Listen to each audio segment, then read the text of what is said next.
चलिए छात्राओं, हम फिर बात करते हैं। कल हमने अपना टॉपिक समाप्त किया था, आपको याद होना चाहिए। हम पढ़ रहे थे पोषण विधि के आधार पर जीवों का वर्गीकरण, और उसमें हमने पहले देखा था स्वपोषी जीव, फिर हमने देखा था परपोषी या विषमपोषी जीव, जिसमें हम देख रहे थे शाकाहारी प्रकार के। तो हमने कल शाकाहारी प्रकार के जीव जंतुओं के बारे में चर्चा की थी।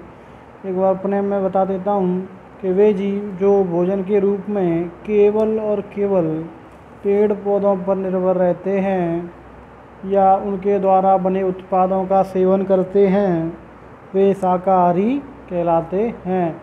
अब यहाँ से आगे देखते हैं। आज अगला है दोस्तों मांसाहारी। कौन सा है? मांसाहारी। अब मांसाहारी क्या होगा? मांसाहारी वे जीव होंगे जो भोजन के रूप में क्या करेंगे? दूसरे जीवों को ग्रहण करेंगे, उन्हें मांसाहारी जीव कहेंगे। मतलब ये क्या करेंगे कि ये मांस को खाएंगे, मतलब अपने भोजन के रूप में दूसरे जीवों का, मतलब एक जीव अपने पेट भरने के लिए दूसरे जीवों का भक्षण करेगा, खाएगा, उसको हम कैसे कहेंगे? ऐसे जीवों को हम मांसाहारी कहेंगे। जैसे आपने देखा होगा शेर क्या करता है? शेर हमेशा शिकार करता है, फिर वो खाता है। ऐसे चीता, लोमड़ी आपने नाम सुना होगा। तो ये वे जीव हैं जो क्या करते हैं? जो दूसरे जीवों को खाते हैं, ये इनका भोजन होता है। ठीक है। अच्छा, अब हम देखेंगे अगला सर्वाहारी। सर्वाहारी क्या होते हैं? तो एक बार परिभाषा पढ़ते हैं हम। वे जीव जो अपने भोजन के लिए पौधों पर और जीवों पर दोनों पर निर्भर रहते हैं, सर्वाहारी जीव कहलाते हैं। मतलब ये किस किस को खाएंगे? ये पौधों को भी खाएंगे और ये जीवों को भी खाएंगे। अतः हम कह सकते हैं ऐसे जीव जो अपने भोजन में पौधों को भी खाएं और जीवों को भी खाएं, मतलब ये शाकाहारियों को भी खाएं और ये मांसाहारियों को भी खाएं, इनको हम कहेंगे सर्वहारी, मतलब सब कुछ खाने वाले। आप लोग जानते हैं, इससे हमसे बढ़िया उदाहरण कौन हो सकता है? हम जड़ी बूटी भी खाते हैं, हम पेड़ पौधों को भी खाते हैं, और आपने देखा ही होगा बहुत से लोग मांस भी खाते हैं।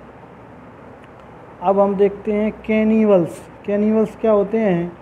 कैनिवल्स वे जीव होते हैं। कौन से जीव होते हैं? वे जीव होते हैं जो अपनी ही जाति के जीवों को भोजन के रूप में खा जाते हैं। मतलब ये क्या करेंगे कि ये अपनी खुद की ही जाति के लोगों का सेवन करेंगे, उनको ही खा जाएंगे। तो ऐसे जीवों को हम क्या कहेंगे? कैनिवल्स जीव कहेंगे। जैसे आपको पता नहीं होगा, सर्प जो होता है वो अपनी जाति के खा लेता है, बिच्छू भी होता है वो भी ऐसा ही करता है, कॉकरोच भी होता है वो भी ऐसा ही करता है। मतलब क्या होगा? ये अपनी ही जाति के जंतुओं को खाने की क्षमता रखते हैं। ठीक है, आशा करता हूँ समझ में आई होगी। अब देखिए मृतभक्षी या अपमार्जक। अब ये क्या होते हैं भाई? देखते हैं। ये होते हैं ये जीव मरे हुए, कैसे मरे हुए या फिर सड़े गले, या तो मरे हुए या सड़े गले पदार्थों का भोजन के रूप में ग्रहण करेंगे। या तो इनको मृतभक्षी कहेंगे या इनको अपमार्जक कहेंगे। तो हम इनको कुछ भी कह सकते हैं इन दोनों में से। हम इनको मृतभक्षी भी कह सकते हैं और अपमार्जक भी कह सकते हैं। कोई दिक्कत वाली बात नहीं है, इसमें कन्फ्यूज होने की दिक्कत नहीं है। ऐसे कौन से जीव होंगे ये? या तो मरे हुए को आपने देखा होगा, तो बहुत से जीव जंतु मर जाते हैं और आप लोगों को देखा होगा उनमें से बदबू आती है, उनमें क्या लग जाते हैं? उनमें इसी प्रकार के जीव लग जाते हैं। और या सड़ी गली जो चीज़ें होती हैं उनमें भी ये लग जाते हैं, उनको ये खाने, उनका ये भोजन होता है। जैसे कि आपने देखा होगा गिद्ध आजकल बहुत कम दिखाई देते हैं। कौवा आपने देखा ही होगा, अपने आसपास कौवा हमेशा क्या खाता है? सड़ा हुआ, कोई मर जाता है पशु पक्षी पड़ा रहता है उसको खाता है। अच्छा, अब आगे देखिए, अब आगे देखते हैं परजीवी, पैरासाइट्स। देखिए इसमें और भी बहुत से प्रकार हैं, ऐसा नहीं है कि यही हों, और भी इसमें बहुत से प्रकार हैं। अब आप कैनिबल्स के अलावा और भी देख सकते हैं, जैसे कीटधारी होते हैं, ये भी भोजन के रूप में कीटों को खाते हैं, जैसे छिपकली वगैरह आपने नाम सुना ही होगा। परवच्छी होते हैं, ये जीव जो होते हैं भोजन के रूप में अन्य छोटे छोटे जीवों को खा जाते हैं, जैसे सर्प, चील वगैरह, ये आपने सुने होंगे।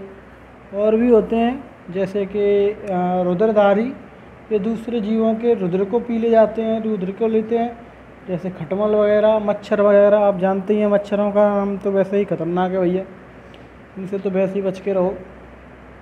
अंतर्भोजी जैसे बहुत से जीव जो होते हैं वो अनाज के दानों को ही खाते हैं, जैसे कबूतर वगैरह आपने देखा होगा, बहुत से लोग कबूतरों को दाना डालने भी जाते हैं, आपने सुना ही होगा।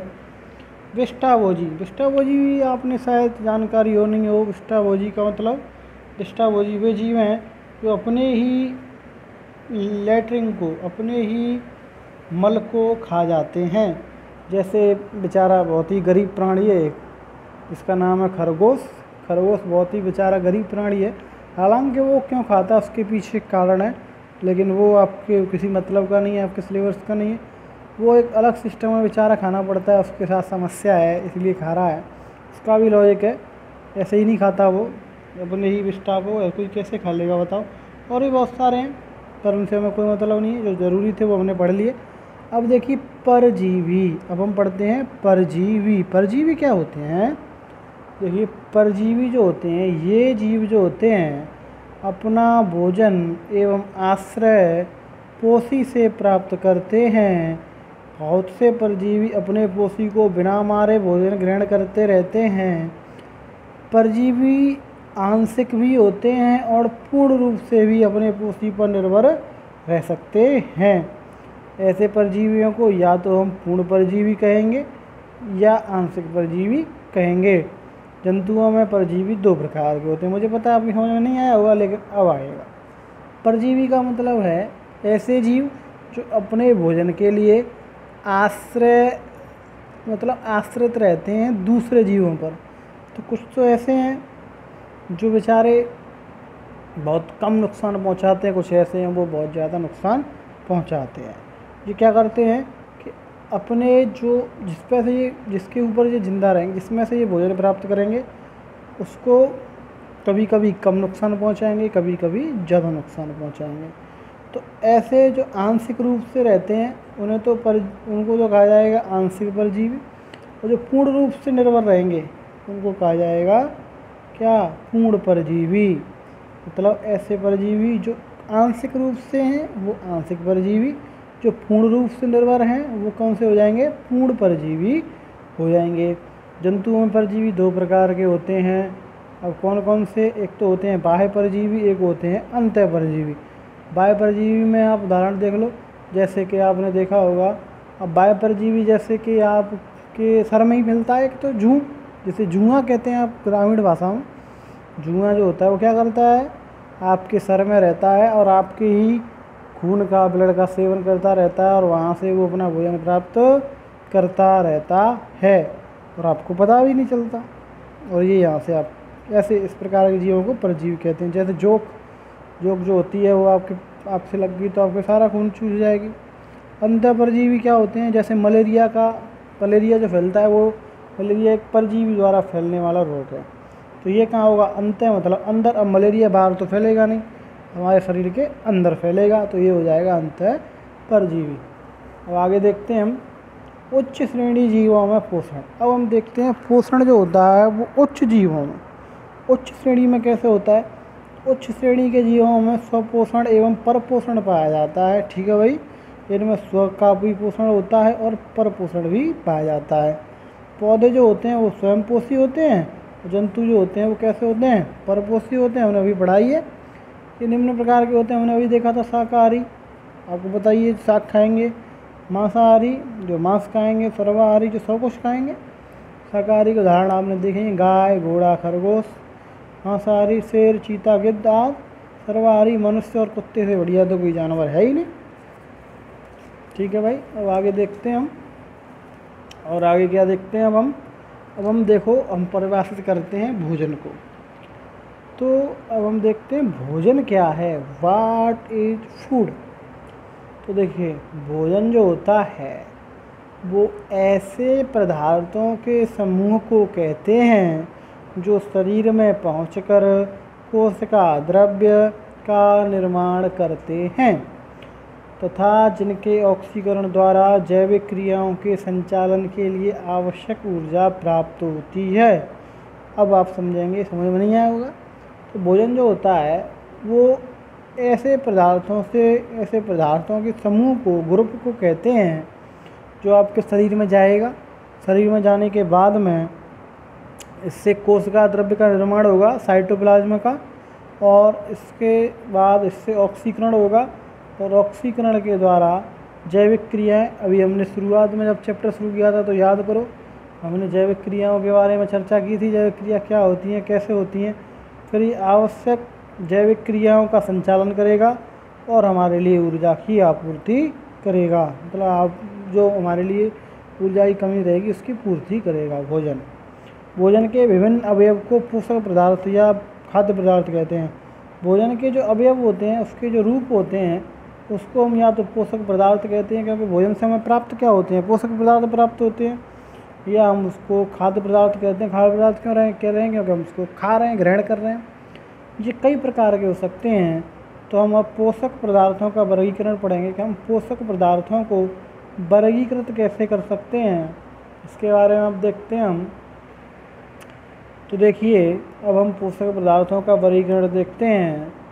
तो जो पोषक पदार्थ होते हैं वो नंबर 1 होते हैं ऊर्जा उत्पादक भोज्य पदार्थ। अब आपकी समझ में नहीं आ रहा होगा ये क्या बीमारी है। तो देखिए, इन खाद्य पदार्थों के ऑक्सीकरण से हमें ऊर्जा प्राप्त होती है। ऊर्जा का मतलब एनर्जी, ताकत। कहाँ से प्राप्त होगी, इनसे, काय के से, इनकी कौन सी क्रिया से, ऑक्सीकरण से। ऑक्सीकरण जब होगा तब इनसे हमें क्या प्राप्त होगी, ऊर्जा। ऊर्जा मतलब एनर्जी प्राप्त होगी। इनमें मुख्यतः होते हैं कार्बोहाइड्रेट्स। मतलब हमें सबसे ज़्यादा जो ऊर्जा प्राप्त होती है वो कैसे होती है, कार्बोहाइड्रेट से और वसाओं से। कैसे होती है, वसाओं से। जैसे हम देखें शक्कर, ग्लूकोज, तेल, घी आदि, इनमें क्या पाए जाते हैं, इनमें कार्बोहाइड्रेट्स पाई जाती है और इनमें वसा पाए जाते हैं। मतलब ऊर्जा उत्पादक भोज्य पदार्थ वे पदार्थ हैं जिनके ऑक्सीकरण से हमें क्या प्राप्त होगी, ऊर्जा, एनर्जी प्राप्त होगी। तो हम कह सकते हैं कि ऐसे खाद्य पदार्थ जिनसे हमें हमारे शरीर को ऑक्सीकरण की क्रिया से ऊर्जा प्राप्त हो, इनमें मुख्यतः कौन से आएंगे, कार्बोहाइड्रेट्स आएंगे और वसा आएंगे। हम इनको आगे पढ़ने वाले हैं, कार्बोहाइड्रेट्स क्या हैं, वसा क्या है, विटामिन क्या है, सबको हम एक एक करके पढ़ेंगे। इसको भी हम आगे पढ़ेंगे, ऑक्सीकरण क्या होता है। घबराने की जरूरत नहीं है, एक एक करके हम सारी चीज़ों को ध्यान से पढ़ते जाएंगे, ठीक है कि नहीं। अब हम यहाँ से आगे कल पढ़ेंगे शरीर के निर्माण एवं मरम्मत भोज्य पदार्थ। अब हम देखेंगे आगे कि शरीर के निर्माण के लिए और मरम्मत के लिए किन किन भोज्य पदार्थों की आवश्यकता हमको होती है। ठीक है बच्चों, ध्यान से पढ़ें, घर पर रह के ज़्यादा से ज़्यादा पढ़ाई करें।